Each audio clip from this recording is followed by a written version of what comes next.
Нарешті гостра каша повертається. Привіт, народ. 57-ма по рахунку, правильно? Здається, так. 57-ма гостра каша, це непогано. Так. Загалом навколо пінельний двіж, як ми там її розглядали. Чи є загроза опінелю? Чи є загроза опінелю? Ми, як і обіцяли, додали в наш асортимент декілька опінелеподібних брендів, ножів, для того, щоб різноманітнити цей сегмент, для того, щоб у людини, яка прийшла в магазин «Ібіс» за опінелем, була якась альтернатива. І як показують відгуки, коментарі під тими двома відео про бренд, які ми записували раніше про ці ножі, думки людей дещо розділилися. Ну, не полярні, прямо, я б сказав. Да, суттєво. Тобто одним ножеманам подобається, що є різноманіття, є альтернатива опінелю. А інші кажуть, тільки опінель, що це ваше, репліки, не репліки. Інші кажуть, що в цьому немає жодного сенсу. Це якісь підробки, якісь за незрозумілі гроші, щось подібне до опінеля. І загалом непохитний опінель, як тримався на своєму троні, так він там і знаходиться. Але тим не менш ми вирішили, що ця тема заслуговує на окрему гостру кашу, і сьогодні поговоримо про опінелі, олдбери, олдбіри, мами, папи та інші ці мейнайфи. Тож не перемикайтесь. Буде розбір. Буде розбір, якщо не сказати гірше.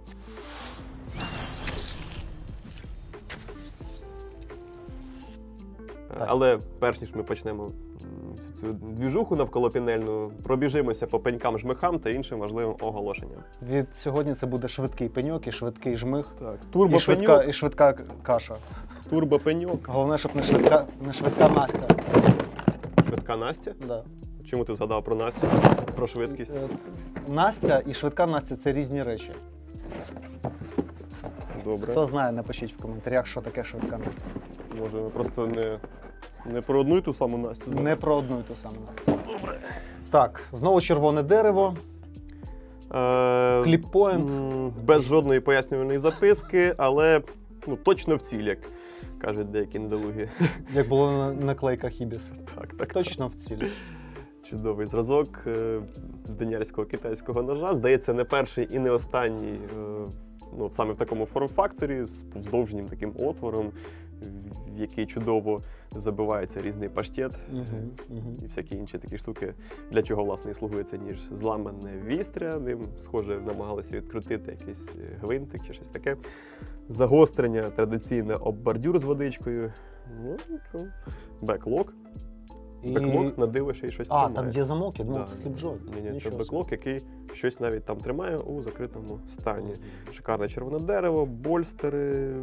Інтегральні накладки прямо? Слухай, це не інтеграл, це больстера. Чи про що ти? Вони не одним шматком хіба? Ні, це лайнер, тут видно, це лайнер, на який просто наклеїли, здається, ще пару шматочків сталі для того, щоб це виглядало. Я думав, прямо як у бака, з одного шматка зроблено це. Ні, це далеко не бак. Але по накладочкам у нас вже це найпопулярніший варіант накладок на пеньку. Такий, знаєш, бак, який дуже сильно... Бак для тих, хто не слухався. Так. Найдешевша фанера китайська і найдешевша морилка оцього коричнево-червоного кольору. Правда? Так, беклок. Ні, непоганий ножик. Так, та як сидить, дивись. Такий. Не ж проситься на пенючок. Давай заб'ємо його. Окей. Дякую, друже, вам за чудовий екземпляр класичного вже китайського складаника з розкладки. Справа в тому, що таких ножів, оце як цей, що зараз тримає Андрю Шарп в руках, їх настільки багато наклепали китайці, що, я думаю, потік подібного сегменту на пеньок ганьби буде тривати ще довго. Так, беклок, ти казав, тримає, так він тримає притискання пальцями, а не удар тією твоєю колотушкою. Так. Ну добре, погнали. Ой, як твоя спинка, нормально? Це краще і краще. Так, поставимо сюди. Так, я обирав пеньок, давай ти жмих обереш. Добре. Жмих ФМ. Музичка грає. Жмих ФМ, радіохвиля, яку він вже не почує. Так. Спеціальні антибактеріальні рукавички. І... Ні, чекай, це не з цієї коробки. Що воно тут робить? Так, він давно просився вже, він такий здоровий, що він давно просився. Штатний радянський штик-ніж, чи як ви його назвати? Багнет-ніж. Багнет-ніж. який так і не вийшов з піхов, в який його засунули. Зараз подивимося детальніше. Ну, виглядає як якийсь піхвець. Виглядає якийсь піхвець під номером 615. Схоже, що в нього влучила чи куля, чи уламок. І схоже, що окупант ним так і не зміг скористатися. Як тобі ось цей страхувальний ремінець? Це спеціально, щоб ти його не в критичній ситуації не витягнув, чи що? Та ні, ну задумувався він так само, як і ті м'яки, що типу, ти страхуєш руку. Ну як, типу, задумувалося, що туди пальці просовуються між цим ремінцем і руків'ям. Але, Ну, пальці десь в іншому місці залишилися. Так.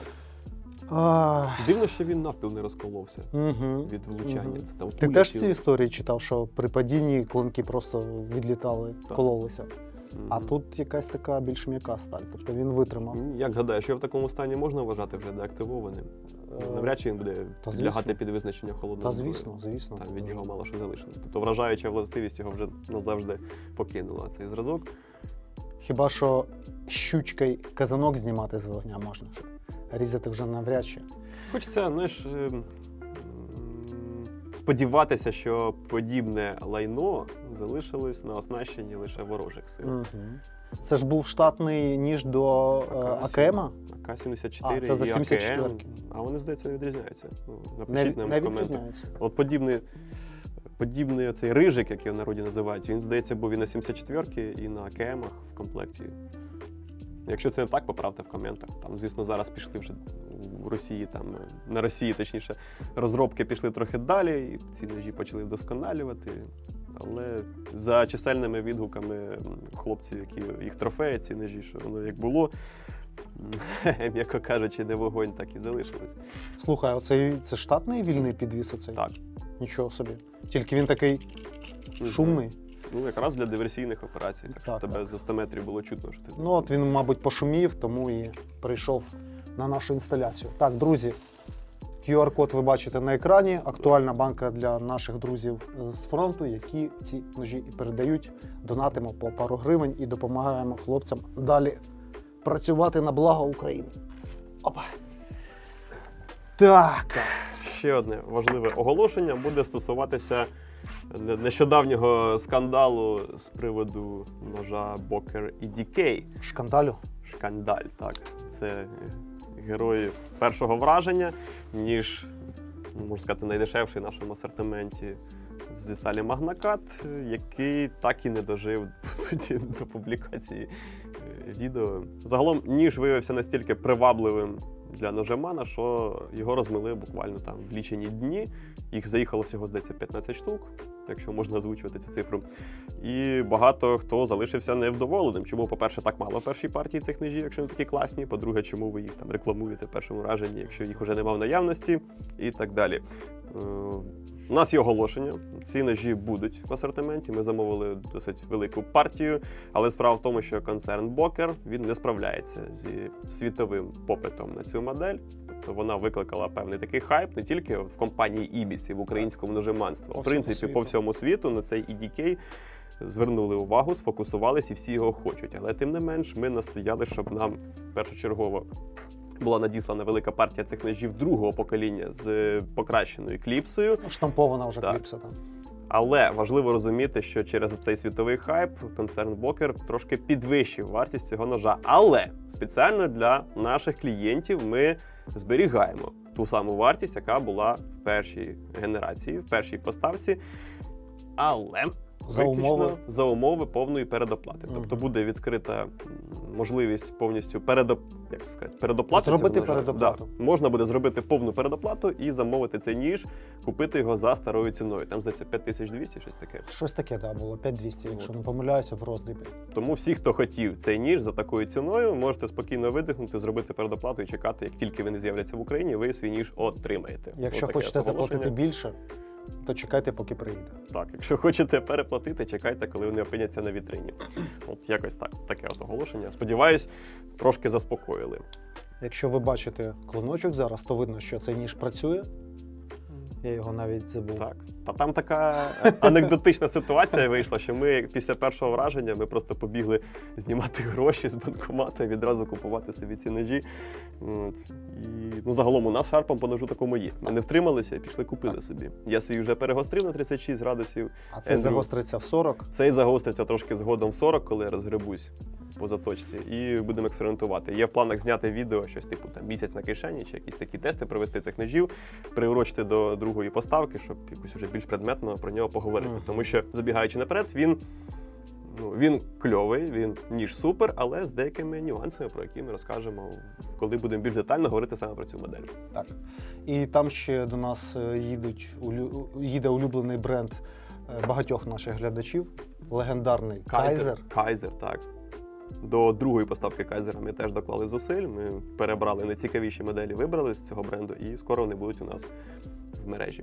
В тому числі і ваш улюблений, та й нам він сподобався, модель Bulldog від Osho. Шо.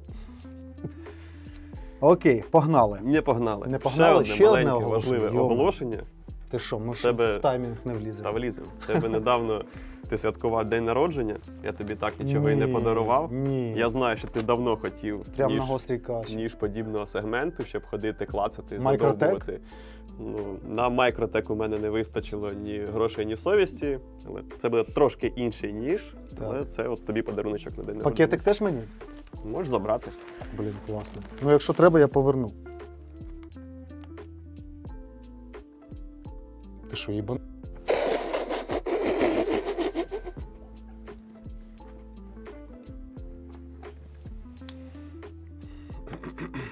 Я сподіваюся, це жарт.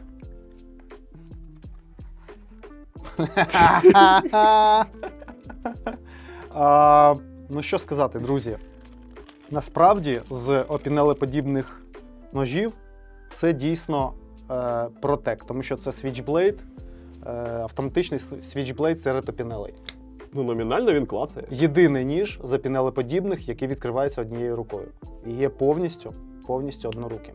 І це легендарний, найкращий main knife. Так, бубінга. Все як ти хотів. Drop Point, German Line. Гріш, від душі. Я думав, ти вже нічого не подаруєш, але ти був, як завжди, неперевершений. Дякую. Дякую. Десь оплески будемо. Протек. Де ти украв коробку цю? Мені допоміг один наш спільний знайомий. Геннадій. Дякую.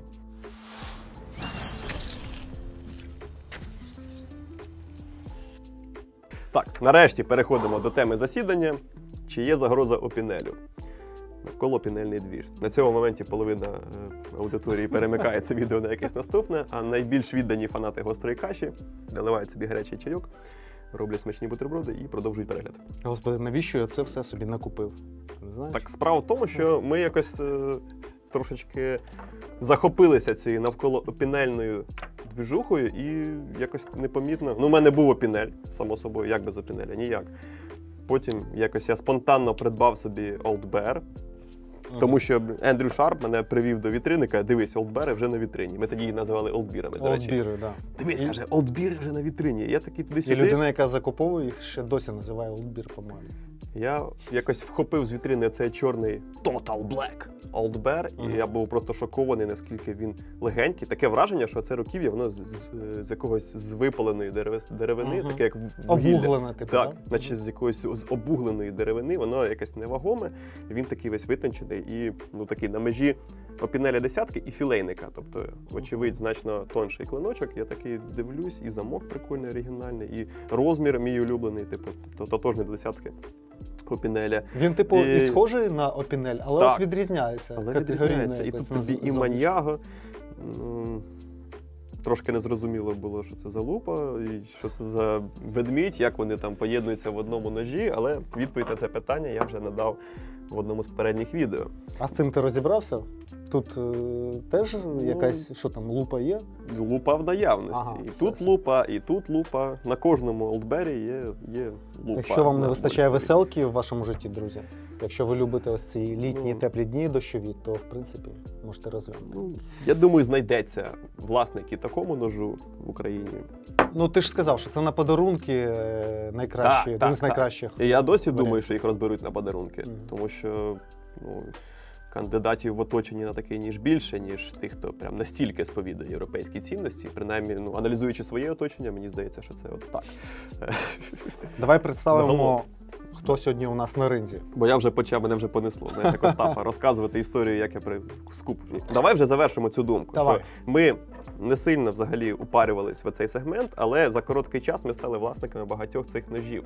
Ну, в кожного бренду з 4, які сьогодні тут Ми є. будемо розказувати про ножі, якими ми самі користуємось. Тобто був якийсь такий досить короткий експериментальний період по юзу цих ножиків. А загалом сьогодні мова піде про такі бренди, як Opinel, само собою. Це король, суперкороль сегменту, імператор, так би мовити, цієї тусовочки. Old Bear, Old Bear, так. Bane Knife, MAM, Він же філмам. да, MAM, Philmam, і як Вишенька на Як- Ні, тортик на вишенці. Як тортик на вишенці, це ніж Крі-Крі, який я тут помітив на пеньку ганьби. Один з наших глядачів нам його колись прислав на пеньок, і власне там йому і місце, але ми його звідти виколупали, щоб він сьогодні прийняв участь в цьому порівнянні. так Тому би що, мовити. наскільки Тому я пам'ятаю, у нього були свої прихильники в коментарях. були в коментарях знайшлись люди, які Так. легендарним називали цей Крі-Крі, так? Не Легендарний знаю, в чому. альпіністський ніж. Альпіністський ніж. Альпійський ніж, ну, щось таке. Прямо як корова мілка. Ну, загалом. Окей. Хоч щось хотів сказати розумне про цей Крі-Крі. Побачив оцю шпильку і передумав, да? Да. Так, друзі, коротка історична справочка і загальні риси ножів, і побіжимося по нюансам. Значить, найстаршим брендом у нас є з MAM. сьогодні представлених MAM, який, як вони заявляють, працює з 1870 року, тобто Ну, вже 150 років компанії. Вони це пишуть на кожному. А, вони ще й пишуть на кожному руків'ї.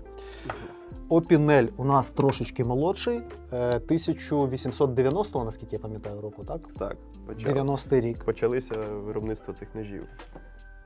Підрозділ Old Bear, якщо ми кажемо про Антоніні, їм в цьому році 100 років, 100 ювілей, років. а самі Old Bear вони роблять з З 80-х так, років. початок 80-х років, 1980-х. Так, звісно. Італійська компанія Todesco в місті Маньяго в одному з цих чисельних маньягівських гаражів розробила лінію по виробництву цих ножів, вочевидь надихаючись Опінелем, тому що іншого пояснення тут немає.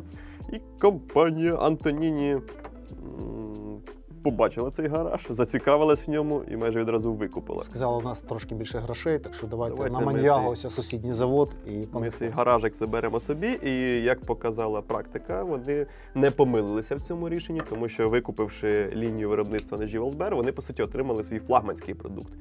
Так. Old Bear – це найвідоміші ножі від Антоніні. За 100 років. Да. На сьогодні.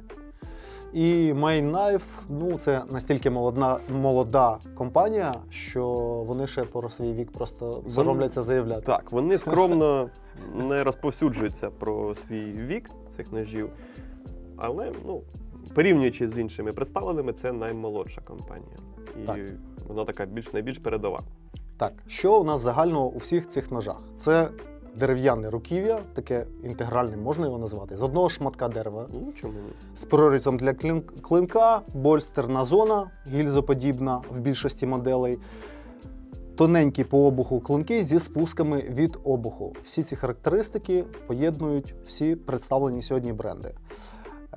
По деревині є різні варіанти від дуже дешевих до дорогих. По клинкам в 99% це дешева сталь, що й накладає відбиток, так би мовити, на фінальну вартість всіх ножів. Якщо бюджетні моделі стартують десь від $10, так, то Мгм. люксові вже закінчуються 50. І якщо ми розглядаємо це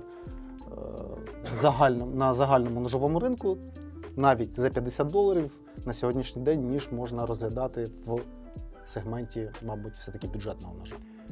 Чи це Чому? вже середній сегмент? Та Що тут ти розумієш, думаєш? це навколо пінельна ця тусовочка, вона, ну, у неї своя градація по ціні. Угу.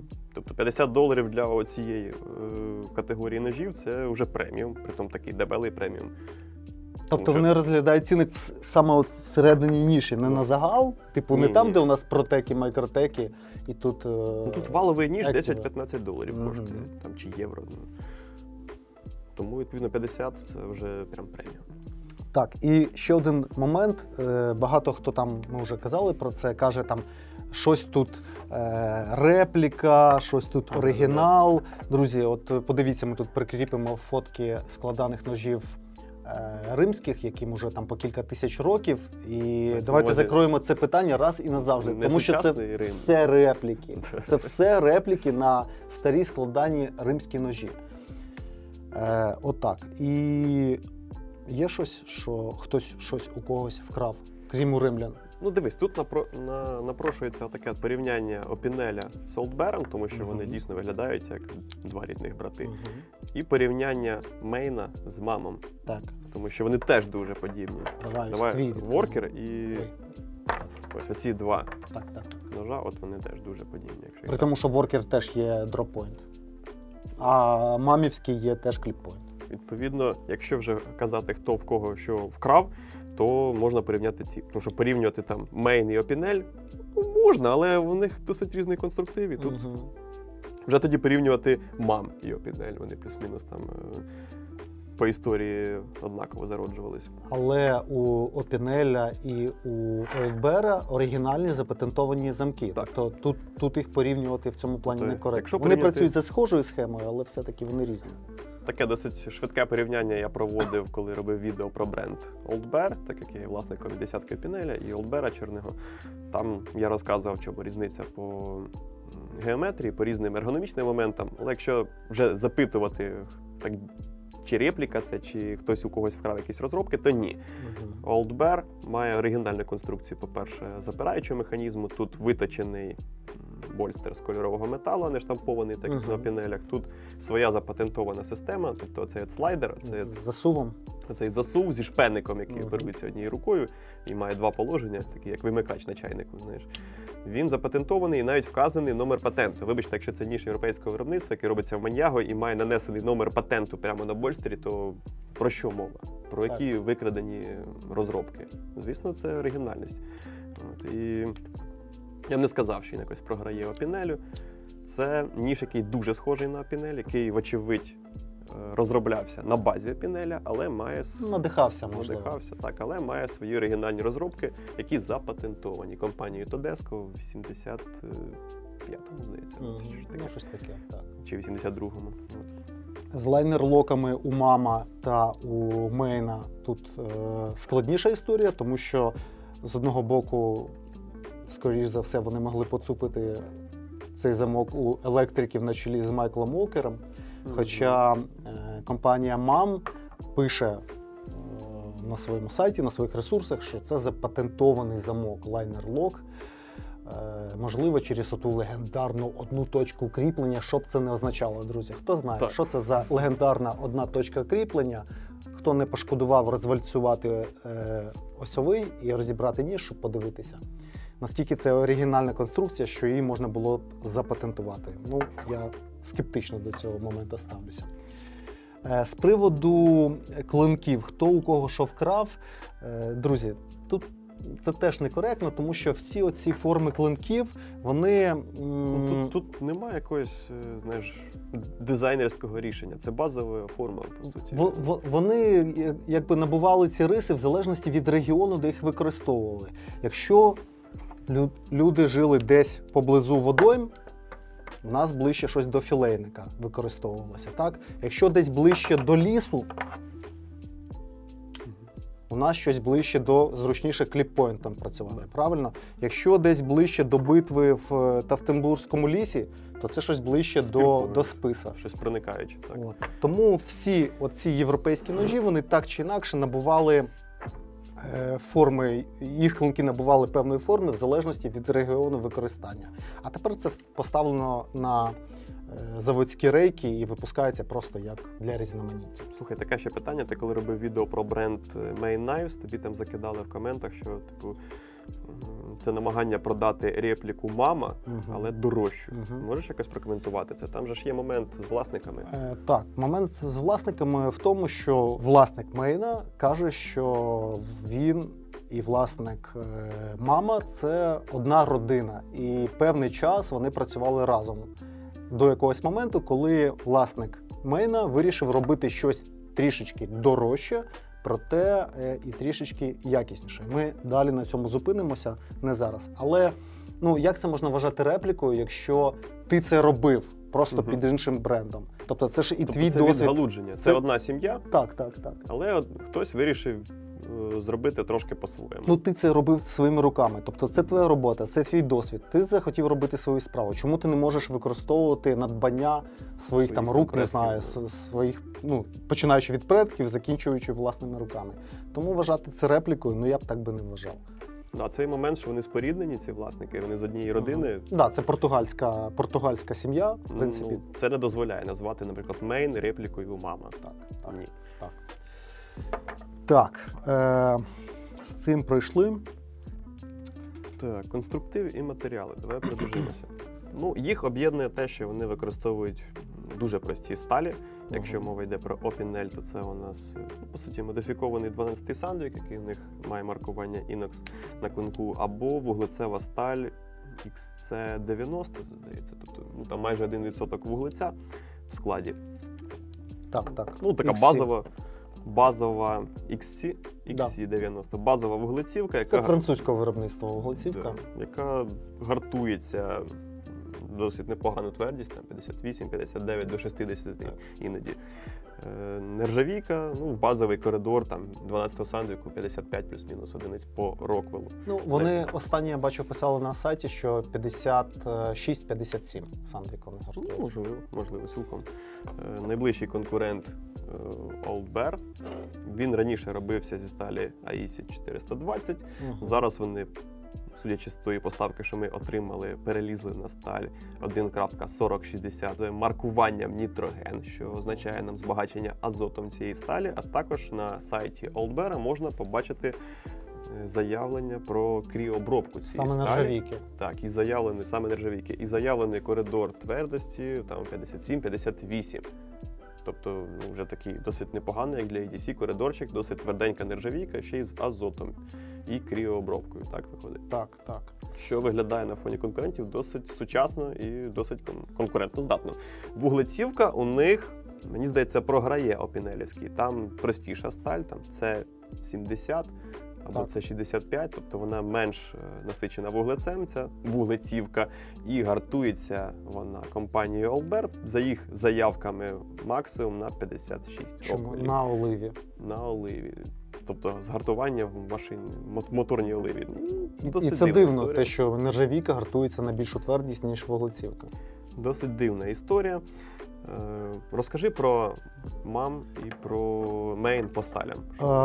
Давай про Main, тому що тут простіше. Вони всі ножі роблять з 440-ї А сталі, і власник заявляє це як перевагу перед тими, хто робив уже на даний момент з 420-ї, той же Old Bear. Гартують вони її на 57 одиниць по Роквеллу. Для нержавійки, для 440, можливо, можна було б і більше зробити, але вони роблять ось так. Та і все. Тобто вуглецівки вони принципово не використовують. Одна сталь, всі ножі, 440. З мамом тут набагато більш цікава історія, тому що, от, наприклад, де ось? Все, мамчик. Це твій. Заявляють, що це 420, але якась покращена. Дивна історія, якась покращена 420 з молібденом і ванадієм. І те, що вони пишуть на своєму сайті, особливо стосовно сталі на головній сторінці і стосовно сталі в нових моделях, там просто щось унікальне, тому що вони пишуть щось на кшталт 420 з покриттям з VG10, з титановим покриттям бронзового чи чорного кольору. Тобто це якийсь бутерброд не двошаровий, а трьошаровий виходить. Там не зовсім зрозуміло, чи мається на увазі покриття. Там Яке там слово? Ми ось тут причепимо внизу оригінальний текст англійською мовою. Там Ви воно- прочитайте і зробіть свої висновки. Загалом вони якось за вуха притягнули туди від G10 на ножі за 400-500 гривень. І, типу, ти сидиш і не можеш дупля нарізати, що це таке. Ну, типу, де від G10, де мами за такий прайс. Яким боком вони туди від G10 засунули? Ну, а на нових ножах ще й титанове покриття Да, зверху. титанове Тобто вони пишуть покриття. 420-ка, від G10 титанове покриття бронзового чи чорного кольору. Ну, загалом Inox 420 сталь. Це якщо дивитися адекватності там, в очі і правильно розглядати ці ножі. Тут буде 420-ка. Загартування вони пишуть в районі 57 одиниць теж, наскільки я пам'ятаю. Давай тоді, що у нас ще по покриттям? Що там у По опінельчика? покриттям. Так, ну, опінель базовий йде без всякого покриття, там щось Сатин? типу сатин, звичайний, так. Мгм. Ну, є, звісно, преміальні версії опінеля з різними там DLC чи Слухай, це абсолютно кумедна ситуація. Опінель на офсайті заявляє про цей ніж. Пограйся на світлі, щоб побачили.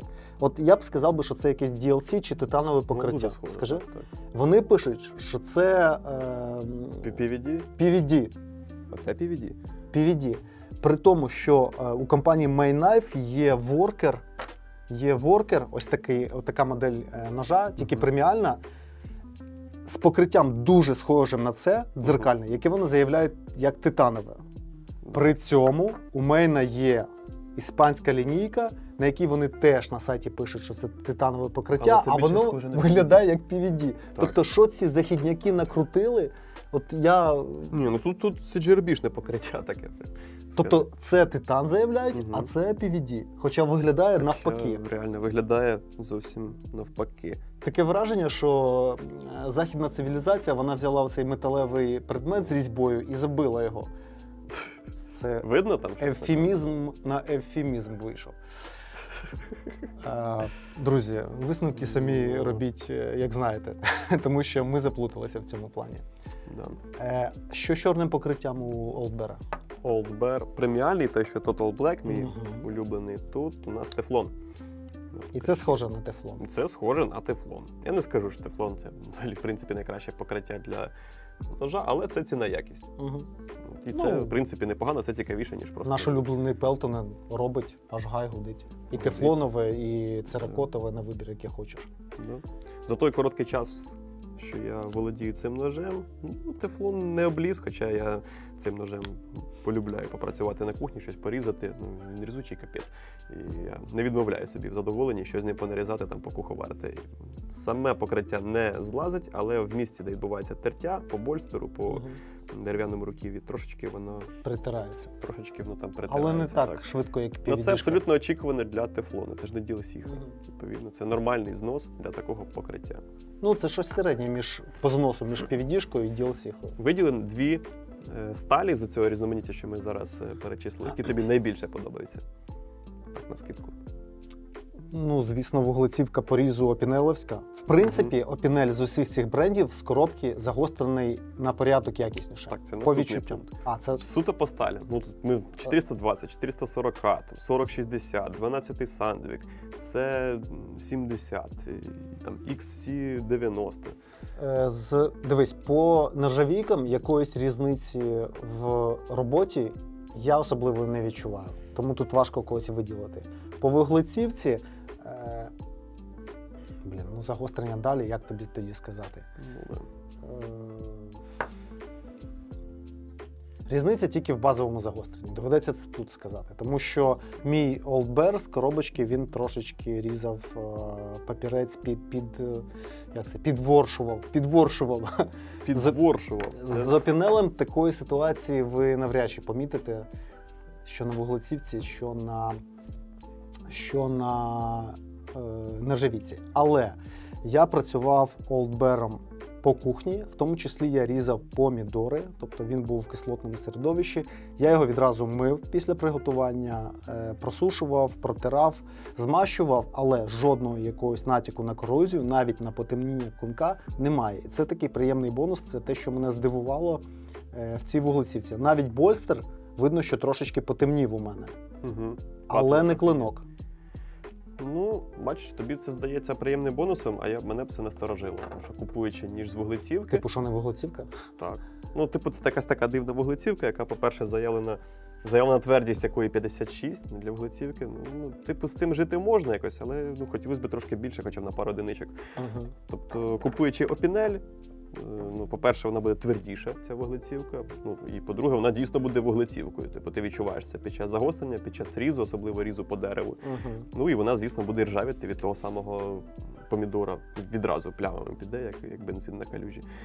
От, і, відповідно, купуючи це, ти очікуєш, отримуєш те, що ти очікуєш. З Old Bear це якась дивна історія, воно не ржавіє, воно якось не на всю катушку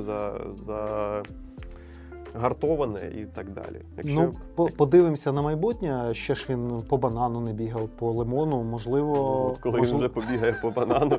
Можливо, там він почне кородувати, не знаю. Ну, поки що ось така ситуація. Якщо вуглецівку брати, то це опінелівська буде.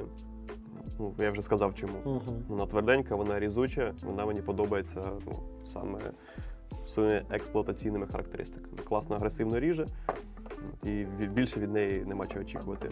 З нержавійки мені більше всього сподобалась 4060 азотна. Ну, вона якось відчувається як свіжий ковток повітря, розумієш? Мені не сильно подобається маркування 440, тому що це сталь вже така, вона трохи затерта, і вона сильно асоціюється з різними бокер-магнумами, з різним посереднім Китаєм. Ну, якось нема в цьому якоїсь естетики. Тут тобі, пожалуйста, 1.4060, нітроген, кріообробка, воно навіть звучить прикольно. І як тобі воно ріже? Ріже воно класно. Тобто, воно більше геометрії ріже, ніж цим. Але, по суті, ти кишеньковий скальпель отримуєш. При товщині 1,7 з такою геометрією, з нормальним загостренням 28 градусів, я думаю, немає принципової різниці, чи тут стоїть 40-60 з азотом, чи 12-й сандвік без азоту. Воно буде різати і так, і сяк однаково класно. Але просто, принаймні, воно якось додає йому трошечки естетики цьому ножу. Тут навіть сталь трошки оригінальніша, ніж на якихось інших. Ну так, за оригінальність, звісно, її можна виділити. По покриттям давай все-таки закриємо. Тобто опінель, сатин, в деяких варіантах у нас є відполіровані клинки, PVD покриття, і здається, у них все-таки одна модель колись була, лімітка з титановим чорним покриттям. У Old Bear у нас теж достатньо акуратний сатин. Є тефлонове покриття, як у Гріші, і ще вони роблять, єдиний з цих брендів, ножі з дамаску нержавіючого від Дамастіла. Потім, отут ми додамо маркування цієї сталі дамаської від Дамастіла. Що цікаво, що виробник каже, що її можна гартувати до 64 одиниць за Роквеллом. Це адекватний потолок такий, а Old Bear у нас гартує її на 59 одиниць, тобто з таким запасиком непоганим. Ну і, звісно, дамастілівські клиночки у нас відполіровані.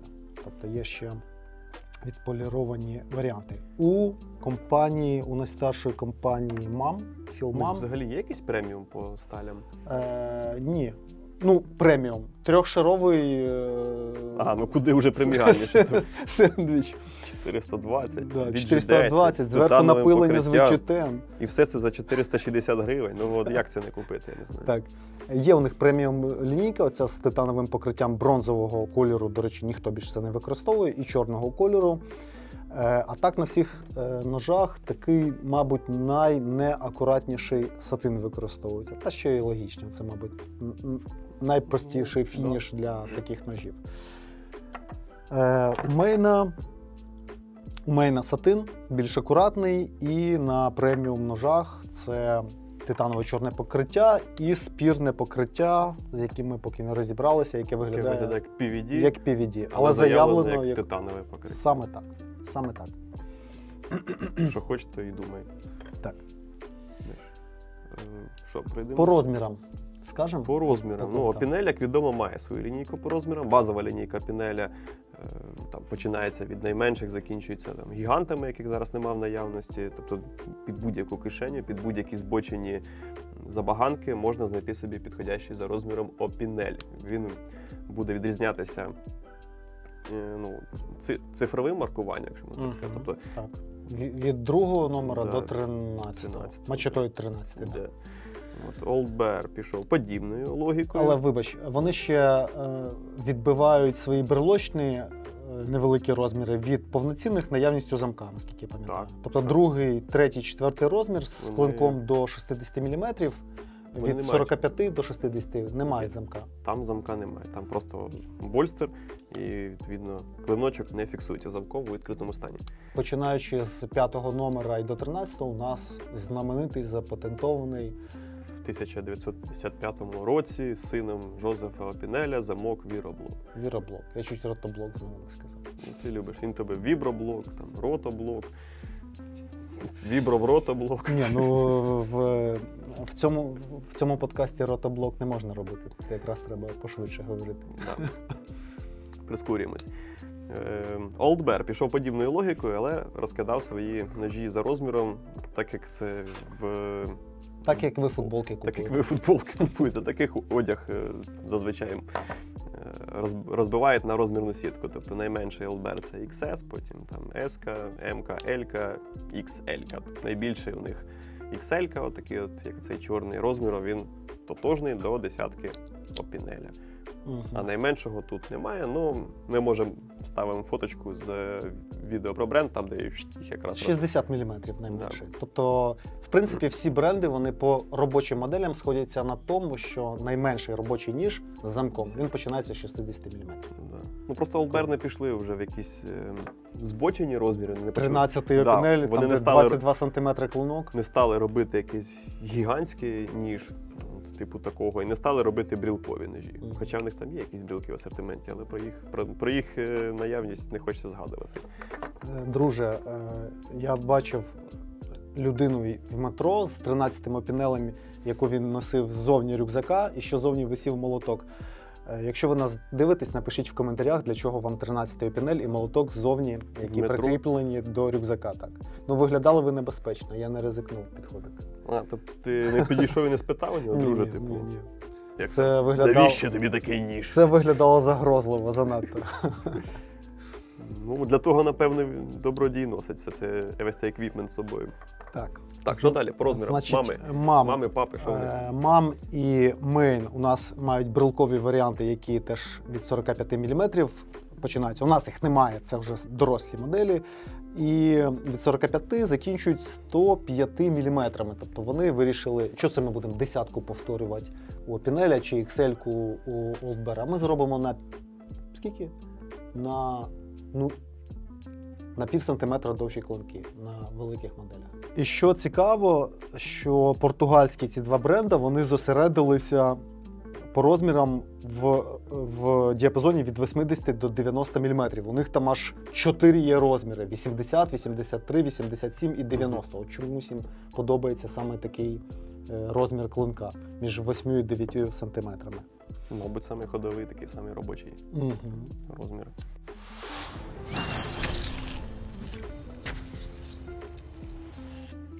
Так, наступний пункт – аналіз клинків цих ножів. Відразу скажу, що всі вони орієнтовані в першу чергу на різання.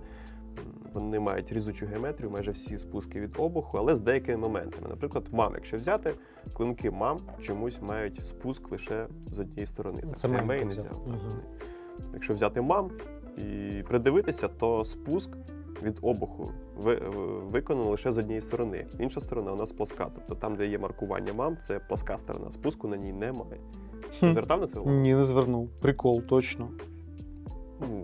Ну, можливо, це пов'язано з дешевизною виробництва? Так, так. Щоб максимально здешевити. Тобто вони навіть спуски роблять з однієї сторони, така собі рестамісочка.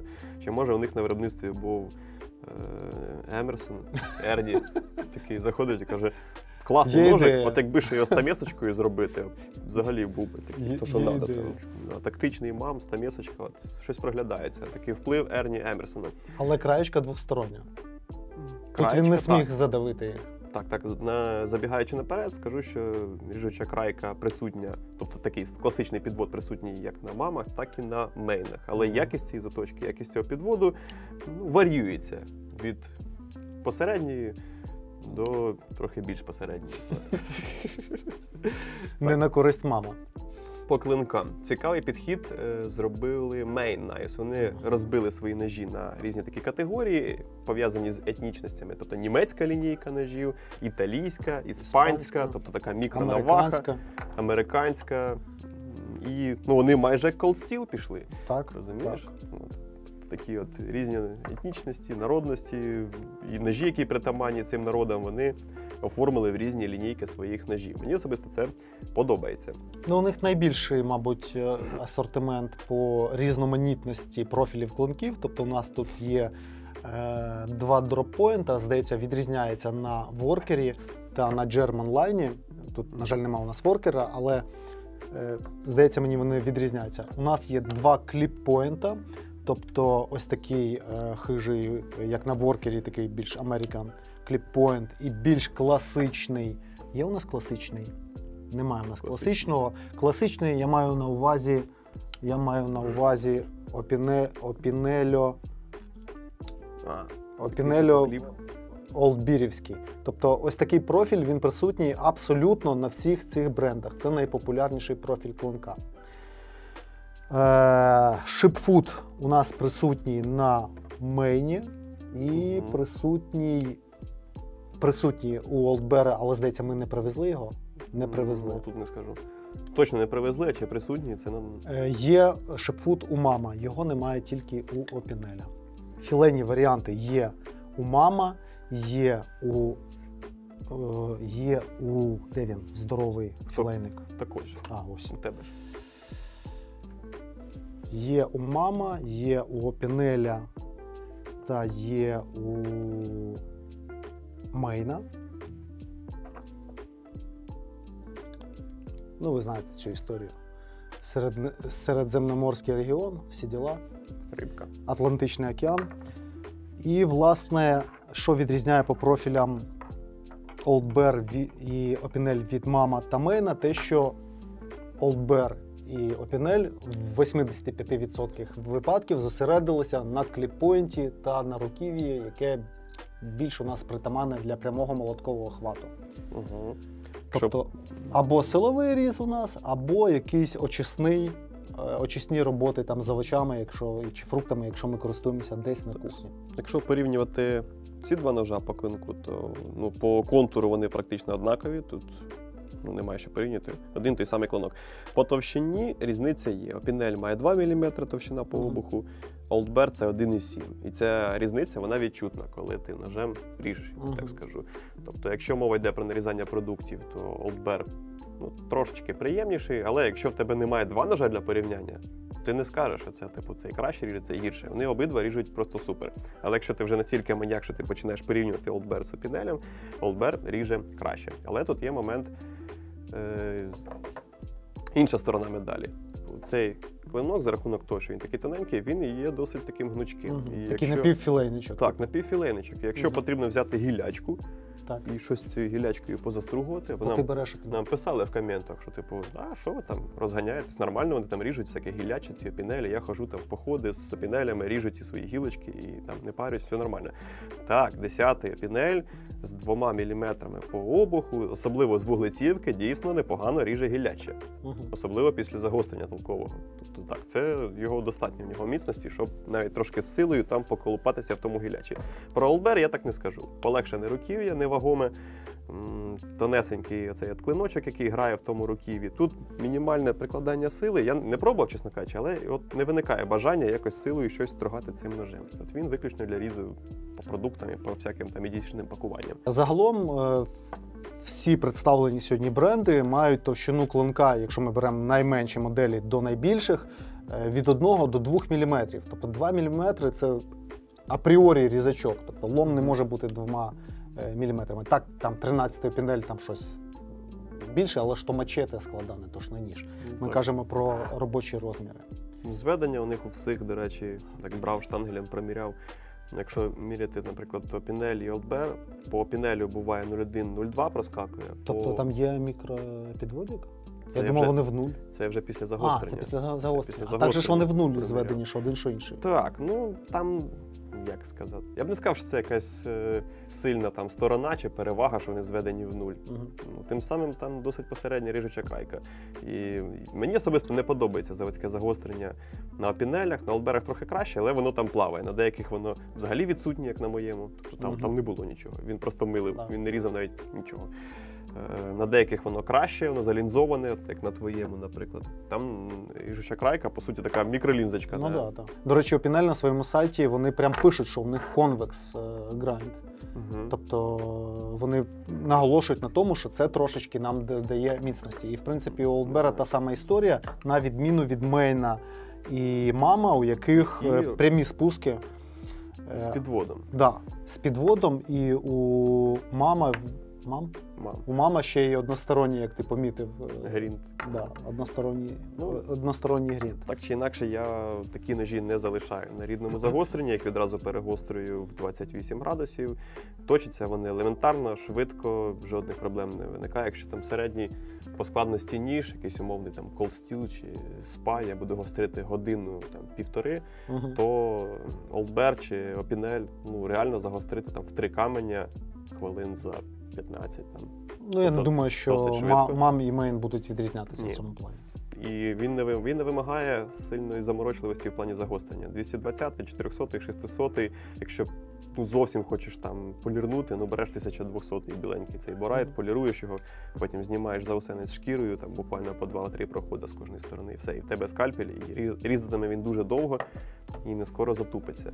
Тобто ти там витрачаєш 15-20 хвилин, і в тебе в рази просто гостріший ніж з коробки.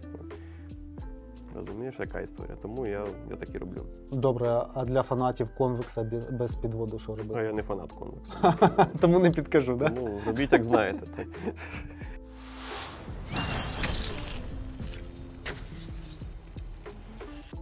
Порівняння замків. Давайте все-таки з цього лайнер-лока лівостороннього у Мама та у Мейна почнемо. Значить, закидували це знов-таки нам, що от Мейн стирив у Мама цей замочок. Так, вони схожі, але, друзі, у Мама якість виробництва, він вже залип. ну, скажімо так, посередня, тому що і п'ята клинка, і робоча частина лайнер-лока, вони не оброблені. Це просто проштамповка з грубою фінішним виглядом. Ніж може з коробки не закриватися чи навпаки заклацувати так, що треба додавати зусилля, щоб його відімкнути. Це ж ти мій зразок зараз тримаєш? Це я твій зразок. От, і він буває, от якщо дивись, якщо ти легко відкриваєш, так от до клацання, клац, він стає на фіксації. І лайнер зупиняється в початковому положенні. Якщо сильніше отак просто взяти і клинок відтягнути на себе, от, він заскакує відразу в крайнє положення. Тобто лайнер уходить от туди, в зворотній бік. Те, що викликає просто істерику у багатьох нажиманнях, що як це так, лайнер западає. Тут виходить в тебе 2 положення – нормальне і браковане. Відповідно, залежно від того, як сильно ти відкриваєш клинок. Це говорить про якість і контроль цієї якості. Контактне п'ятно через оцю необроблені поверхні, воно там, ну скажімо так, не в адекватно робочому стані. Тому нюанси з цими замками можуть бути. Другий момент – це те, що у нас осьовий розклепаний, і ви, не знявши його, не зможете обслужити замок та й взагалі сам ніж. Так, теоретично це можна зробити, зрізати ці розвальцовки, вставити туди якийсь гвинтик, але, на ножі за 400 гривень... Так, я тільки хотів сказати, що обслуговування ножа, який коштує плюс-мінус як загострення на Хабстоні, його можна якось обслуговувати, а можна і не обслуговувати. 460 гривень, камон. У Мейна ситуація краща, тому що і п'яту клинка, і робочу зону лайнер-лока вони оброблюють, і підгонка досить непогана. Зустрічаються моделі. Друзі, наперед кажу, коли вибираєте собі Мейн, дивіться, щоб замок працював адекватно, тому що мені потрапила одна модель до рук, яка замок не працював, він просто не заходив на п'яту. Але в інших 99% випадків клиночок відкривається легко, стає на замок адекватно, стоїть без люфтів. Це мені подобається. Плюс до всього того, тут у нас розбірна конструкція, і ми можемо по осьовому відрегулювати відрегулювати власне відкриття та закриття ножа і зробити його повністю одноруким. Це, до речі, прикольно. То, що, по суті, такий опінелеподібний ніж, який Да. відкривається інерційно, щось ти Ну, ріжеш і ти... Це одна з таких чеснот, я вважаю, от, саме мейна. Ну, це кльово. Так. З опінелем так важко цього досягти. Єдине, що наскільки вистачить того лайнер-лока, якщо ти будеш отак от інерційно його відкривати, як швидко він заскочить в іншу сторону. Ну, Не знаю, я але не знаю. ця опція є. Не хочеш так робити? Відкривай, як всі інші ножі. Не хочеш так ході. Плюс до всього, звісно, великою перевагою мейна є наявність латунних шайб, чого Мгм. нема в жодному іншому бренді. Це Це, те- власне, і дозволяє отак ніж відкривати Це легенько. те, чого не видно по фотографіям. Коли Це ти те, чого не видно по фото. обираєш один чи інший ніж, ти не бачиш, є там шайба чи нема, а це суттєво відчувається, коли починаєш цим ножем клацати. Мгм. Механіка зовсім інша. Так, а що там по нашим ротаційним замочкам? По нашим ротаційним замочкам, як я казав в своєму відео про Пінель і Old Bear, у них, хоч вони і відрізняються тим, що тут у нас фрезована деталь, тут штампована, тут у нас вся муфта поворачується, як така гільза, тут у нас лише слайдер всередині фрезованого больстера повертається, але запираючий механізм такий самий.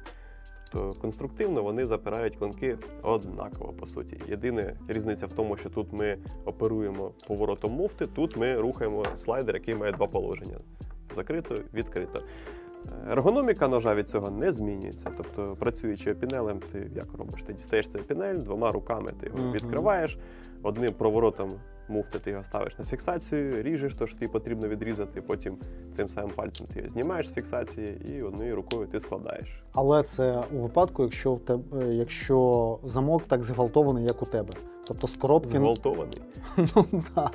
Тому що з коробки ти не кожен опінель одною рукою зможеш закрити, на відміну Це від Old Bear. нюанс, да, тут так не вийде. Ну тут він тугенький. Ну давай, от Це заради цікавості. Це життя не бачивши. Заради цікавості. Вон візьми в тебе ще в ламінаті там є. Ну, Ні, ну ламінований це й якраз можна. таки нормально. Це й можна, Тобто тут- тугенько, але можна.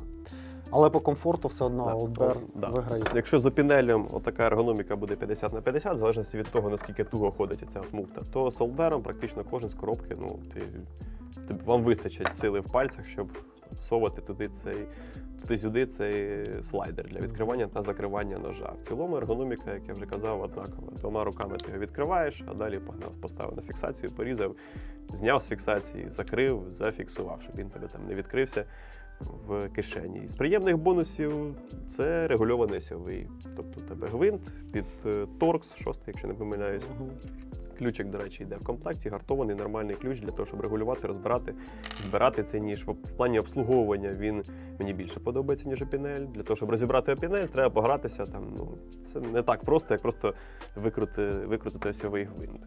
До того ж, ти можеш погратися з затяжкою, щоб він у тебе або легше Ну, в рухався, принципі, як і на або мені. важче, так як і на мені. Це суттєвий плюс, про це не варто забувати. Опінель теж розбирається, але не новачками. Так. Знаєш, ще що я хотів за що похвалити Old Bear, це за те, що... Дай мені хоч один Old Bear, не бачу жодного. Ось Вже раз. заплутався. Чорний Те, що в два. тебе є миттєвий візуальний контроль за замком. Тобто ти взяв Ага. і ти вже бачиш, чи він замкнений, чи він... До речі, так. Я про це не думав. От, на відміну від опінеля, де нам треба щось там подивитися, прокрутити. Ну, це невелика перевага, але це плюс. І мені цікаво, хтось з наших постійних глядачів, чесно забув хто, казав, що муляє цей пиптик. Так, хтось Тобі він хтось жалівся. муляє? Мені ні. Комусь муляє. Я я намагався зрозуміти, в якому положенні він може заважати, і я не знайшов це положення. можливо, десь при діставанні, якщо його там в якісь. Хіба що так. Знаєш, є такі органайзери з еластичними з такими смужками, куди ти там маркер можеш засунути, ліхтарик. Точно, Так може само чіплятися. можна засунути оцей олдбер, і коли ти будеш діставати, оцей от шпеник, оця штучка Мгм. буде тобі заважати його дістати з цього органайзера. Можливо, це малось на увазі. Ну то засовуйте його таким чином туди, в ту кишеньку. Можливо. Ну, в роботі я в роботі не помітив все якихось нормально. недоліків. На деяких ножах він буває такий трохи сухенький, скрипучий, але капнув туди мастило. До речі, я свій відразу втопив в оливковій олії. Повністю весь свій Old Bear. В тебе свої методи. Купив ніж, втопив в оливковій олії. Робіть так, як Sharp. Ну чому б і ні? зробив такий тотал захист. Слухай, може це трошечки йому додавало цієї корозійної стійкості? Ні. Ну, дивись, поки... Щоб ти зараз не сказав. Ладно, все, проїхали, це буде надовго. Якщо ми вже дійшли до того, що втопив, давай вже до дерева переходити, правильно? Що взагалі до руків'я з матеріалів, з яких робиться. В переважній більшості, в 95% випадків, всі представлені бренди роблять руків'я з тих чи інших порід дерева. Так. Де базовим в багатьох варіантів є саме бук. Найдешевші варіанти робляться з бука. Це і мам, і мейн, і опінель. Але не Не олдбер. олдбер. Базовий олдбер – це або горіх, або олива. Так. І горіх або олива, які у того ж опінеля або мейна, або олива у мама, це вже йде, так би мовити, середній сегмент. Так. Середній сегмент. Тобто, по суті, базовий олдбер конкурує вже з середнім сегментом опінеля. Так. Як по грошам, так і по матеріалам. Так. Найбагатший, мабуть, у нас асортимент по деревині буде знов-таки у мейна, тому що у нас тут і бенове дерево, і палісандр, і бубінга, і дуб, і олива, і горіх, бук, і таємниче пресоване чорне дерево. Ну, але це виглядає як ламінат. Як ламінат чи якась фанера, але добре заполірована. Угу. І ось саме заполірованість – це така, як на мій смак, велика перевага мамів перед всіма іншими моделями, тому що, наприклад, якщо ми порівнюємо його з олдбером, у якого деревина оброблена добре, але не заполірована, вона зашліфована і така шершавенька. Якщо це якийсь силовий різ, то так, це круто, тому що ніж краще сидить в руці. Проте всі представлені ножі, вони в принципі в першу чергу розраховані на різ, на делікатний якийсь різ. На те, що ми його десь будемо крутити в руках, щось там чистити, довго поратись на кухні. І в цьому випадку заполіроване гладеньке руків'я, на мій смак, виграє трошечки у незаполірованих. Але ось незаполірована, відкрита деревина, вона в іншому має перевагу, крім того, що для силового хвату зручна. Відкрита деревина ще добре впитує в себе певне просочення. Те, що я і зробив зі своїм олдбером. Його втопив в оливковій оливі, і тепер щасливий, ходжу його нюхаю і тішуся з того, що він не буде розбухати в мене. Хоча горіх, в принципі, вологостійкий, але ще й просочений оливою, він не буде в мене розбухати і коробити його не буде у вологому середовищі. У олдбера є декілька варіантів преміальних виконань з їх ножів, які мають руків'я з ламінату полірованого. Це всім відомий Rainbow і Total Black. І ще в них є World. Той, що Італійський прапор. суто італійський, Мгм. так, для тих, хто еспресо любить. І ці ножі можуть себе закохати, коли ти береш їх до рук. Тому що так от дивлячись, там, наприклад, по фотографії, або коли він стоїть на вітрині, не зрозуміло, чому він, по-перше, дорожчий, по-друге, не зрозуміло, типу, взагалі, що це за історія, що це за деревина. А коли береш до рук, розумієш, наскільки він взагалі виграє в плані ергономіки, наскільки він легший і тупо приємніший на дотик. З приводу... Щось така душевність є, да? Так, Типу, як так. от береш цей ножик, іначе повернувся додому. Як в моєму випадку було, що я перебрав декілька моделей олдбера, ті, що з дерев'яних, там горіхові накладки, це, звісно, класно, там різні оливи, це дуже кльово. Це не так банально, як бук на базових опінелях, але коли ти навіть після того горіха береш оцей ламінат, тобі вже не хочеться горіх. Ти вже зрозумів, що можна і так, і ти хочеш саме оцей і так, а не горіх. Можливо, друзі, з наступною поставкою, якщо ви добре будете купувати олдбер, до нас приїде ще композитне руків'я, там на основі якогось полімеру та алюмінію руків'я. Да. Це було б цікаво подивитися. Так. Опінель традиційно більшість моделей, це ви і так все знаєте, але проговоримо. Це бук, середня лінійка це горіх, олива, дуб, і також зустрічається вже на люксових. Падуки, бубінги, в якихось моделях у них була береза на лімітках, само собою, і граб, наскільки я пам'ятаю. Це ж ламінований же ж. Також такий симпатичний ламінат двохкольоровий. Такий, як на дорогих гвинтівках. Він виглядає класно, як збройовий, ти правильно підмітив, збройовий ламінат, червоний, сірий і ще якийсь, не пам'ятаю, чи синій, чи зелений є. Це така чи можна так сказати, класична лімітка в них виходить з ламінованого дерева. Це і зовні виглядає цікавіше, ніж банальна деревина. І насправді і в руках воно тримається приємніше. Це вже для естетів. Так, у мама теж традиційно бук, також бубінга та олива інколи використовується. І таке ж незрозуміле, як чорне пресоване дерево, у них є Dark та Light Natural Wood. Що б це не означало? Dark, Light, Natural Wood. Так, так. Ну, такі. По суті, там і там ламінат, але там він полірований, там він якийсь, ну, типу, теж полірований можна назвати, Ну, шліфований, але різна, да. різна шорсткість, різна така, ну, різні зовсім відчуття. Тут взагалі він такий слизький, тут він приємніший на дотик, я б сказав. Ну, цим зручніше буде пармезан колоти, а цим зручніше помідор нарізати в руці. Ну, якось Там так. силовий хват, а тут делікатно крутити. Давай по ергономіці руків'їв, тому що вони, в принципі, можна поділити на дві категорії. По великому рахунку. Це опінелеподібні, ось такі варіанти. Угу. Отаке руків'я трапляється і в Мейна, і в Опінеля, само собою, Так. і в Олдбера. Так.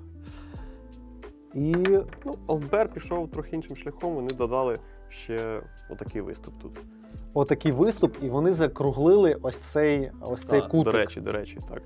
Тобто опінель, ну, друзі, давайте будемо чесними, це все-таки не про зручний довготривалий діагональний хват, тому що цей кутик і загалом ергономіка руків'я, вона розрахована перш за все ось до такого, або от такого хвату. Ну, це зручно. Олдбер заполірували все це діло, воно заокруглене. І ось цей от кутик, да, зняли, щоб можна було зручніше по діагоналі ним братися. Проте вже на філейних варіантах, да, ми бачимо якраз іншу історію, де мейн. Філейний мейн. Іспанський, он він, дивись. Ось філейний іспанський. Тут у нас історія вже про діагональний хват, і знову таки всі бренди не понехтували таким типом руків'я, зробили на певних моделях своїх виробів. Тому я знаю, що багато хто про це не думає, коли купує такі ножі, але я все-таки радив би взяти і такий ніж, тому що це елементарна зручність навіть в дешевих виробах. Я б сказав би десь так. Є варіанти, звісно, брускоподібні, такі як у мама та Мейна, на їхніх таких найдешевших моделях, на воркерах, так би мовити. Ну, щось середнє, щось таке середньозручне, чому б і ні, якщо цей ніж коштує недорого. Але все-таки базисно треба думати про філейно-подібне руків'я, навахоподібне і класичне опінелевське. Але з усіх видів руків'я на всіх цих ножах мені найбільше подобається руків'я саме на German Line, ось це грушеподібне, тому що, як на мене, воно найбільш універсальне і зручне під будь-який хват. Хоч так, хоч так, хоч так, хоч викрутковим хватом. Оця груша, вона багато в чому вирішує. Як саме... совочок якийсь. Як совочок, так. Да. Як грибочок, як совочок, як ніс довгий, я не знаю. Так, Влад, можеш мене зняти? Схоже на ніс. З мультика. Ні. Не схоже. Ну окей. Що ти скажеш по ергономіці? Ти не уявляєш, як мені важко було зараз триматися від коментарів про цей ніс. Ну. По зручності. Як тобі German? От скажи, ти за мною Чесно солідарний кажучи, чи ні? Так, він зручний, якщо тримати його з виносом. Але мені особисто, як ти кажеш, муляє язичок лайнер-лука. От я не можу знайти йому зручного положення, якщо братися ближче туди до больстера. Якщо виносити руку за цей язичок, отаким чином тримати, нарізати, то тоді да, або таким чином. Тоді все супер. Оцей язичок, він мені трохи не до вподоби. Мені подобається це вдосконалення в Олдберах, тому що вони додали ще один такий виступ, який якось він конкретніше позиціонує ніж в руці, і він допомагає, коли потрібно щось нарізати з протягом. Тобто такий додатковий упорчик, який грає свою роль. Вказівний палець там чудово себе почуває. Ну і плюс задній упор під мізинець. Плюс задній упорчик. Тобто ці ергономічні моменти, вочевидь, вони з якогось свого досвіду пододавали ці моменти, тому що дійсно воно тут зручно. Зручніше, ніж на базовій десятці опінель. Просто Ну, плюс ухватистий фініш самої Коли- деревини. так, коли в тебе є лише опінелька, то ти на це не звертаєш уваги, тобі нема з чим порівнювати. Коли ти починаєш працювати з більш досконалими, з такими з допрацьованими моделями подібних ножів, ти розумієш, що так, дійсно це зручніше буде. От. Ну, тут є певна логіка, тому що, можливо, надихаючись опінелем, вони вже думали, як зробити конкурентно щось додати до цього дизайну. Опінель просто спочиває на лаврах. Навіщо щось придумувати, якщо нас купують з шаленими тиражами? А Олдберу і Мейну тому ж треба було якось заходити на ринок і щось пропонувати відмінне по якості, по виконанню, по ергономіці. І тому вони більш, мені здається, до цього доклалися інженерно. Так, вони не можуть догнати опінель кількістю, тиражами, цими об'ємами виробництва, тому що це значно менш серійне виробництво ножів, тому вони повинні щось оригінальніше придумувати і якось, якщо не кількістю, то якимись цікавими рішеннями продавлювати собі місце на ринку. Стійкість до вологи, друзі, все просто. Бук на всіх брендах він буде не дружити з водою. Його буде вести, його буде коробити, клинок буде клинити, не дивлячись на всі ті просочення. У різних компаній вони різні. У когось там 4 просочення, 4 замість 2-3. Все рівно все це. Хтось з воском працює, хтось не афішує просочення, з яким він працює, хтось морилку використовує та лак. Друзі, вода – це не про бук. Треба забути. Далі вологостійкість, в принципі, можна так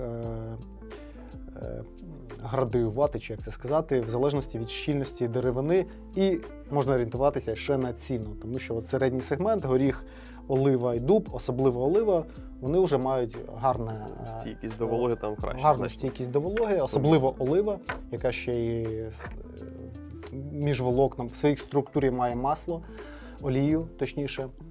Від природи просочено. Від природи, так.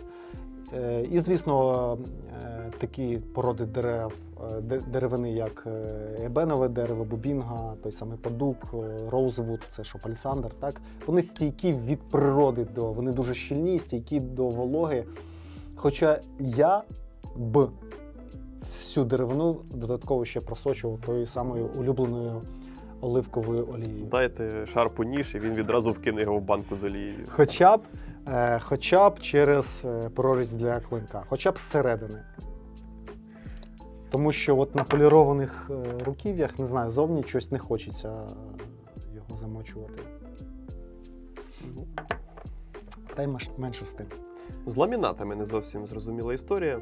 Я якоїсь внятної відповіді в мережі не знайшов, сам особисто ще не тестив на якихось тривалих виходах на природу свій цей ламінований Олдбер. Ну, як думаєш, наскільки він буде до вологи Дивись, стійкий? Ось цей ламінат не виглядає як просочений наскрізь якоюсь захисною речовиною. От у варіанті з опінелем, наскільки я пам'ятаю, вони просочують повністю волокна. Тобто це такий, як це, композит. Тобто це природній композит, коли у нас є якась смола і деревні волокна з двох видів там деревини, чи то вони пофарбовані, я не знаю. Тут мені здається, відкрита структура, вона не просочена чимось таким. Так, відкрита структура, він пористий. Він пористий, в ньому аж видно, якщо дивитись на цей зріз руків'я на п'яту, там видно пори, структуру.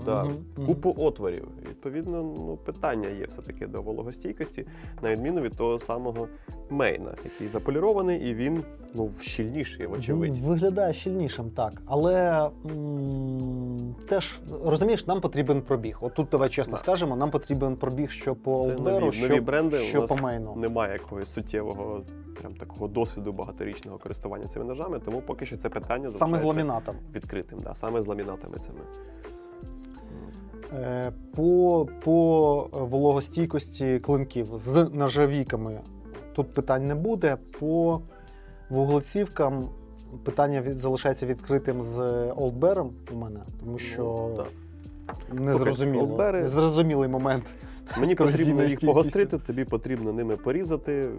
Ну, така якась корозійна стійкість, яскраво виражена на вуглецівках, ну це підозріло, чесно Підозріло, кажучи. так, це підозріло. Плюс заявки в 56 років, це теж трохи дивно на вуглецівках. Все-таки, коли ти обираєш між нержавійкою і вуглецівкою, і обираєш саме вуглецівку, ти хочеш твердий, різучий ніж, і ти готовий пожертвувати корозійною стійкістю. Ти не хочеш отримати щось таке, що загартоване там в 55 років чи 56, і щось таке, що не буде ржавіти. Якщо тобі потрібен саме такий ніж, ти б собі купив нержавійку. Набійся тобі тоді вуглецівка. От такі моменти досить дивні. Давай по заводському загостренню. По відчуттям з першого до останнього місця, як би ти оцінив загострення з коробки у цих брендів? Всюди таке собі, відносно посереднє, якщо брати мам і брати мейн, там присутня ріжуча крайка. Ну, прямо підвод такий, як на більшості інших ножів. Момент в тому, що там цей підвод часто несиметричний, часто не однаковий по ширині цього підводу. Відповідно, сподіватися на заводське загострення можна, якось він буде різати, але він от дивишся, якщо ти заточник, якщо ти трохи шариш в загостренні, береш там якийсь там мейн, якийсь мам, дивишся на цей підводик, думаєш, ну було б непогано його вкинути на хапсон та перегострити, щоб воно виглядало якось пристойніше. Тобто якась ріжуча крайка там буде, але вона вочевидь проситься на перезагострення. Якщо мова йде про опінель, ну вони позиціонують як там convex grind, спуски в нуль. Я вже казав свою думку. Мені не подобається заводське загострення. Воно дуже нестабільне. На деяких воно плюс-мінус щось ріже, на деяких там якийсь завусенець прямо з коробки, і ти таки дивишся. Ну як таким ножем можна щось різати? Ну, потрібно бути, знаєш, незахопленим ножеманом, щоб носити з собою такий ніж і щось там гризти цим заусенцем. Те, що ти можеш просто з кайфом порізати, якщо в тебе вже опінель. Чорт забирай, якщо ти носиш опінель, ти маєш кайфувати від того, як він ріже. Ну, у нас незахоплених нажиманів по тому опитуванню було 40%. От, я думаю, їм важливо було почути, що з коробки, по твоїм відчуттям, ріже краще, що гірше. Кожен з цих ножів, якщо його перегострити, буде різати в рази краще. Прям небо і земля. Так, а якщо гострити людина не збирається, а хоче різати ним півроку. І для неї важливо, що з коробки. Давай я свою скажу рейтинг, а ти... Давай, якщо в таких умовах, як ти зараз озвучив, то або опінель, або олдбер. У мене опінель, потім олдбер, потім мейн, потім мам. Я б так би сказав. Ну, мамам я там майже не різав, але от елементарно тест паперу, десь от такий рейтинг підтверджує. По нюансам давай, і будемо вже закінчувати, бо засиділися. По нюансам. От що не видно на фотографії? Давай почнемо з мама і з мейна. Я мало що про ці ножі казав, але трохи є що сказати. От якщо взяти, наприклад, це у нас мейн і де мій мамчик? Ось він мамчик. Ну, якщо не брати до уваги форму клинка, вони дуже подібні.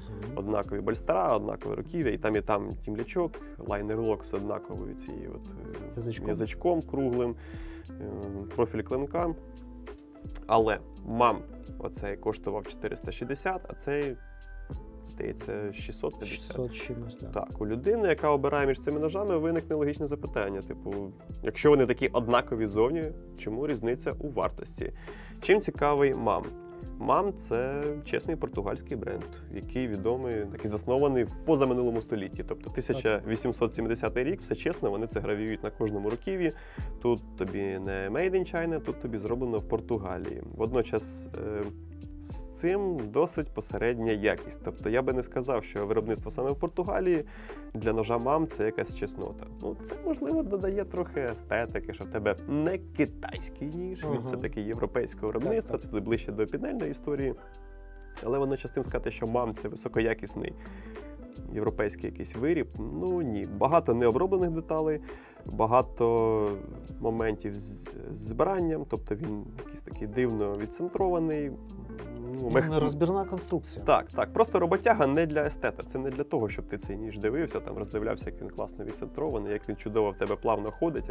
Не для того, щоб ти кайфував від механіки. І я б навіть не сказав, що це якийсь джентльменський ніж. Це ніж роботяга, бюджетний. Від нього багато очікувати – це помилка.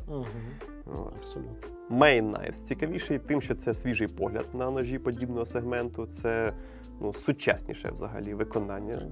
І робилися вони явно для того, щоб створювати конкуренцію. Тобто, по-перше, в тебе різноманіття різних форм, як ми вже казали, різноманіття якихось етнічностей там пов'язаних з цими ножами. Тобто ти вже можеш обрати собі німецький, італійський мейн, там, іспанський, такий мікронавахоїд і так далі. В тебе якісніше зібрана вся ця історія, в тебе відполіровано там, де має бути відполіровано, в тебе шайби в осьовому, в тебе краща механіка, і в цілому цей ніж вже проситься кудись під класичний стиль. Він інтелігентніше зроблений, він вже туди подивляється в сторону джентльменського. Ну, я не знаю, як на рахунок воркерів, а от етнічні ці лінійки, то так. Ну, я їх взяв, бо вони аж просять, щоб їх порівняли. Це те, чого не видно на фотографії. Тобто береш у руки і якісніше зібраний, він все по центру, все кльово, тут приємна механіка, тут адекватно працюючий лайнер-лок, хоча мені не сильно подобається, що він в іншу сторону працює, то вже таке діло звички. І тут є можливість погратися з осьовим, зітягнути, відтягнути, розібрати і так далі. Зібрати, перебрати цей ніж – це плюс. І за все це ти накидуєш, скільки там, 200 гривень в різниці? Ну, між цими, десь. Да, близько 200 гривень. Але якість, оцей от зазор по ціні, він зумовлений якістю.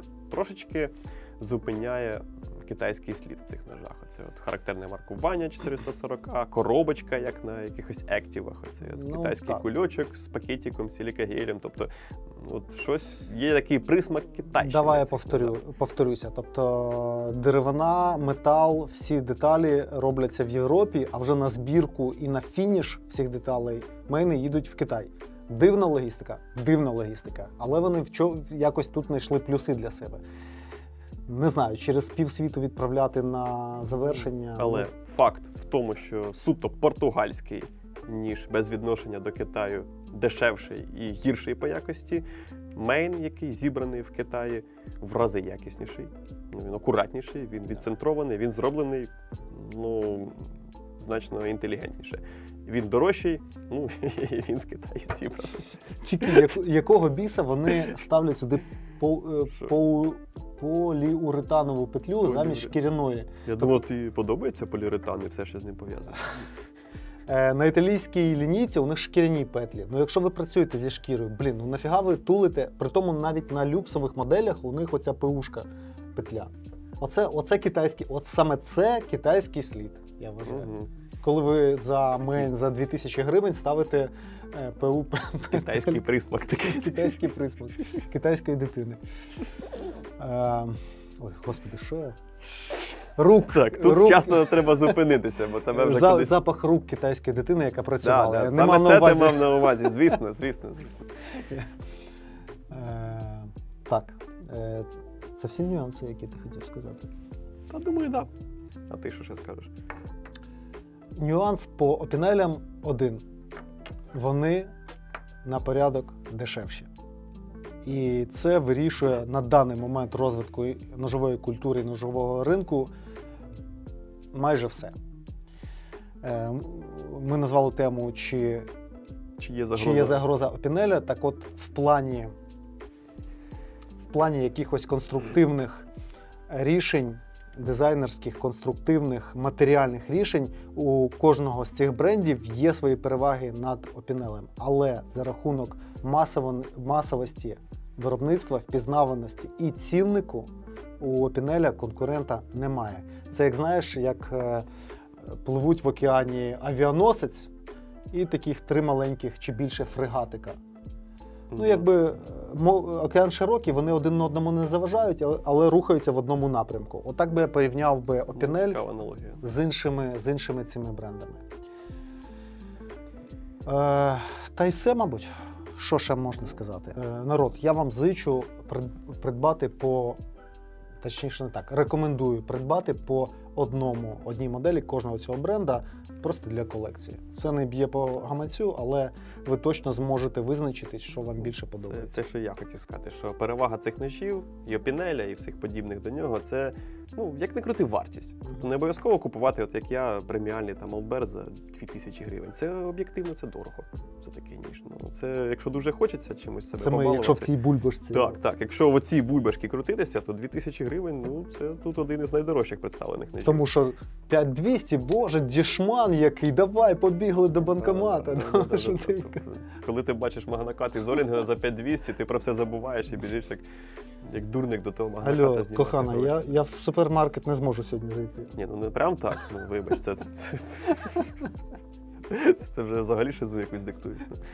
От, штука в тому, що ну, типу, ти можеш собі дозволити ніж не за якісь космічні гроші, але при цьому ніж, ну, типу, майже завжди європейського виробництва, якщо дивитись на цей стіл. Ніж, який може... 3,5 з 4, що це європейське виробництво. Так. 3,5 з 4. Ніж, який ну, може зайняти своє місце в колекції, може подарувати тобі емоції, і він буде робочим. Це так, найголовніше. Це не ніж, якийсь брелок на ключі, хоча там теж є нюанси, але це в першу чергу ніж роботяга, ніж, яким можна кайфанути на кухні, на пікніках якихось, за грибами з ним поїхати. Тобто це... Від кухні до аутдору. Так. Ніж, який знайде своє місце, знайде призначення в твоєму інструментарії ножовому, не тільки на полиці, ну, а й в роботі. Це цікаво. Відповідно, якщо от зараз в наші складні часи хочеться себе побалувати якимось ножем, але при цьому не викидати купу грошей, то про ці бренди можна якраз таки задуматися цьому. А різноманіття ми вам питанні. зробили народ. Да. Різноманіття є, можете не дякувати, а можете подякувати. Смішно, що я сказав про суперперевагу Пінеля в плані ціни, а я хочу якраз найдорожчі пінелі, які будуть дорожчі за всі моделі, які тут представлені. Ну, звісно, це ж ти. Пам'ятаєш, що я тобі показував, скільки він там 300? Здурів Ліміточка. просто. Андрій Шарп здурів. Хоче собі ліміточку Пінеля за скільки? За 300? Ладно, що ж, купиш, похвастайся потім. Їх всього 600 штук на весь світ випустили, так що... Як можна втриматись і не купити собі такий Пінель, яких Треба було брати. всього 600 штук зроблено? Треба брати, поки є.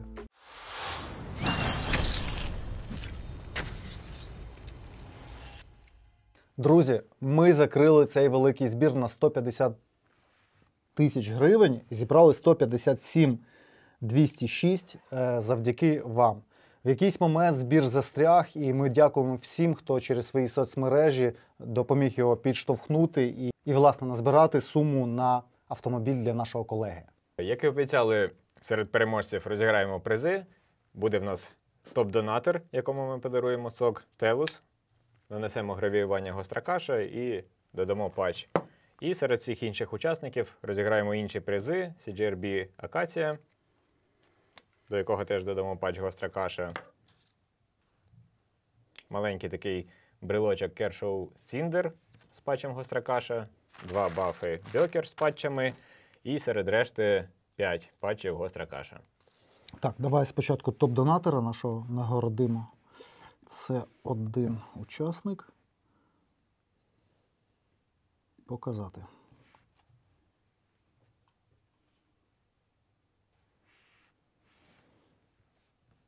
Так. Нагородити.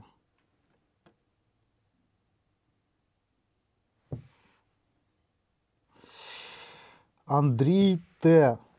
з донатом 17 500 гривень. Андрію, дуже вам дякуємо. Це просто шалений донат для такого маленького каналу і такого маленького збору. Ви просто не перевершені. Зверніться до нас і отримайте свої призи. Дуже вам дякую. Так, переходимо на головну. І другий розіграш у нас серед кратних поповнень. Кратність поповнення у нас була 100 гривень. Кількість переможців 9, правильно, Євген? Так, 9. 9. Показати учасників.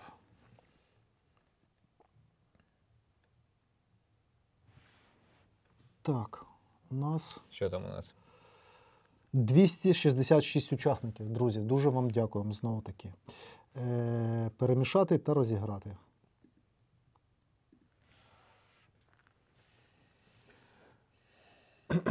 Найцінніші призи будуть вгорі списку, патчі внизу. Акацію у нас виграє з патчем Іван Ф. Далі Сергій П виграє Циндер та Патч. Дмитро М та Наталія Л виграють по бафу і по патчу. Ірина В, Дмитро Ш, Андрій У, Дмитро Ч та Олексій О виграють у нас патчі Гостра каша. Друзі, дуже вам вдячні. Без вас цього б збору не було. Дякуємо, що підтримали збір і не залишились осторонь.